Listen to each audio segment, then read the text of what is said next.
C'est une douleur tellement grande d'être victime qu'il me manque quelque chose qui pourrait soulager cette douleur. Et je ne sais pas très bien ce que ce serait.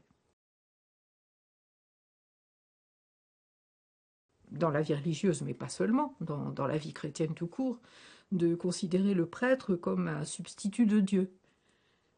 Et étant substitut de Dieu, il est forcément parfait. Parfait, il est omniscient, en tout cas dans les matières de théologie et de vie spirituelle. Et puis, il a tout pouvoir sur les brebis de son troupeau, parce que on a appris à lui laisser tout pouvoir, à ne jamais le questionner. En fait, c'est un messager, c'est un porte-parole. Donc, s'il dit quelque chose, c'est la parole de Dieu. Oui, absolument. Il y a une notion la notion d'infaillibilité. Alors bien sûr, depuis, bon, c'est récent, hein, dans l'Église, c'est le Concile Vatican I, donc dans les années 1870, que les cardinaux réunis en concile autour du pape ont décrété que le pape était infaillible quand il parlait en tant que responsable de toute l'Église, qu'il ne pouvait pas se tromper. Qu'il a désigné le fondateur des frères et des sœurs de Saint-Jean. Bon, maintenant, peut-être, je me dis que peut-être dans un autre avion, il parlera du père Thomas Philippe. Ça va lentement, les choses. Ça va très lentement, ça va très lentement. Et j'espère qu'ils vont faire quelque chose. La hiérarchie catholique va faire quelque chose, en tout cas pour ce qui se passe en Afrique, parce que là, c'est vraiment, vraiment, vraiment dramatique. Nous faisions ce qu'il appelait prier ensemble étendu.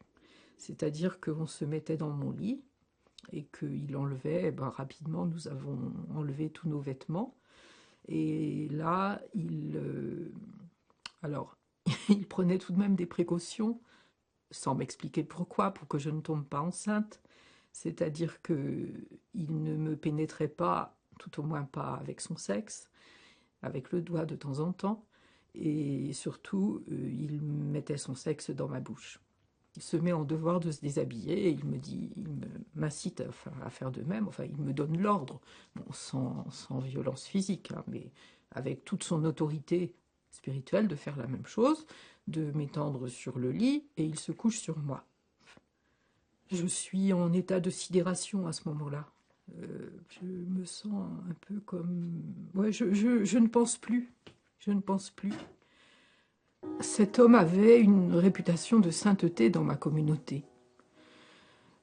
Et il me disait, je veux te faire sentir l'amour de Jésus pour toi. Et il m'a dit, je vous aime de plus en plus et je suis le petit instrument de Jésus pour vous.